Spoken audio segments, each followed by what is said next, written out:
Assalamualaikum anak-anak. Apa kabar hari ini? Mudah-mudahan semua sehat dan selalu semangat ya. Pada pertemuan kali ini, kita akan membahas materi mengenai flora dan fauna.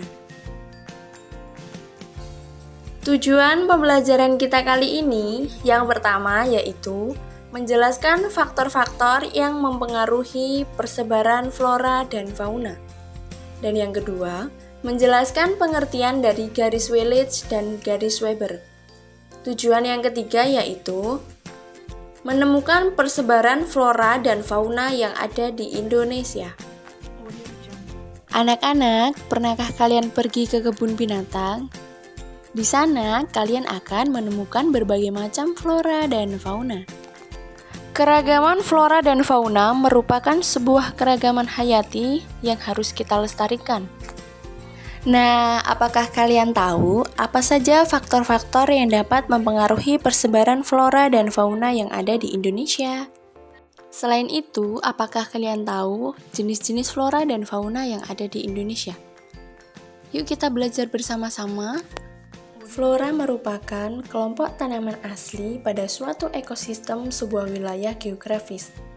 Sedangkan fauna adalah segala jenis hewan yang hidup di muka bumi. Mari anak-anak kita bahas mengenai faktor-faktor yang mempengaruhi persebaran flora dan fauna di Indonesia. Faktor yang pertama yaitu iklim, yang kedua tanah, yang ketiga makhluk hidup. Faktor iklim. Iklim mempunyai pengaruh yang sangat besar terhadap persebaran flora dan fauna terutama pada suhu udara dan curah hujan. Faktor yang kedua yaitu tanah. Tingkat kesuburan tanah merupakan faktor utama yang berpengaruh terhadap persebaran flora. Yang ketiga, makhluk hidup. Makhluk hidup dapat mempengaruhi persebaran flora dan fauna karena dalam proses pengelolaan sumber daya alam yang berlebihan, seperti menebang pohon sembarangan. Nah, anak-anak, selanjutnya kita lanjutkan pembahasan mengenai persebaran flora dan fauna di Indonesia. Flora di Indonesia dibedakan menjadi dua kelompok besar yaitu Indo-Malayan dan Indo-Australian. Kelompok Indo-Malayan meliputi kawasan Indonesia bagian barat, yaitu Sumatera, Kalimantan, Jawa, dan Bali. Sementara kelompok Indo-Australian meliputi kawasan Indonesia bagian timur yaitu Sulawesi, Nusa Tenggara, Maluku, dan Papua. Nah, sekarang tanaman apa saja yang ada di wilayah tersebut?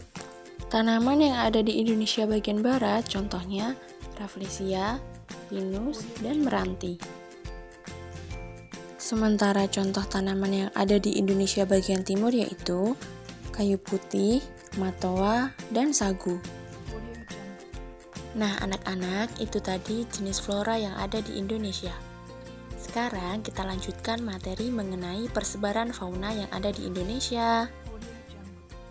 Persebaran fauna di Indonesia dibedakan menjadi 3 kelompok, yaitu fauna asiatis, fauna peralihan, dan fauna australis. Ketiga fauna itu dipisahkan oleh garis Willich dan garis Weber.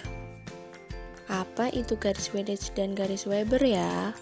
Garis Willich merupakan sebuah garis yang membatasi antara fauna asiatis dan fauna peralihan.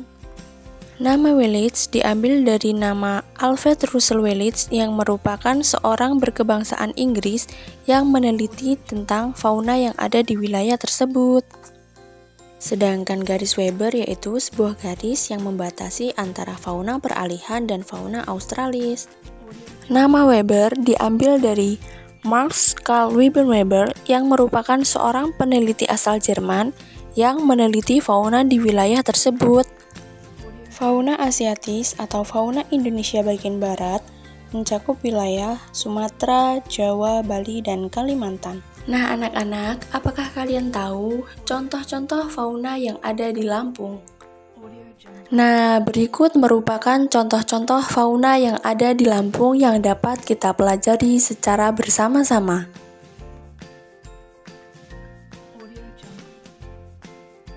Dan ciri-ciri fauna asiatis terdiri atas mamalia berukuran besar, berbagai jenis kera, dan berbagai jenis ikan tawar. Contoh fauna asiatis yang ada di Indonesia yaitu gajah dan orangutan.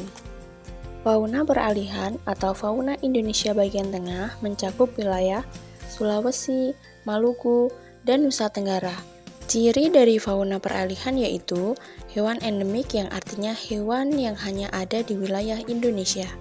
Contohnya seperti anoa, babi rusa, dan komodo. Dan yang terakhir yaitu fauna australis atau fauna Indonesia bagian timur.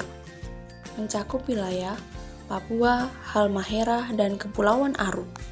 Ciri dari fauna australis yaitu terdapat binatang berkantung dan berbagai jenis burung. Contohnya seperti kanguru, walabi, dan burung cendrawasih. Anak-anak, flora dan fauna yang dimiliki Indonesia merupakan sebuah aset kekayaan alam yang luar biasa yang harus kita lindungi. Dan untuk melindungi kelestarian flora dan fauna dari kepunahan di Indonesia banyak didirikan seperti Cagar Alam dan Suaka Marga Satwa. Hal ini bertujuan untuk mencegah kepunahan spesies akibat kerusakan habitat dari perburuan serta perdagangan yang tidak terkendali.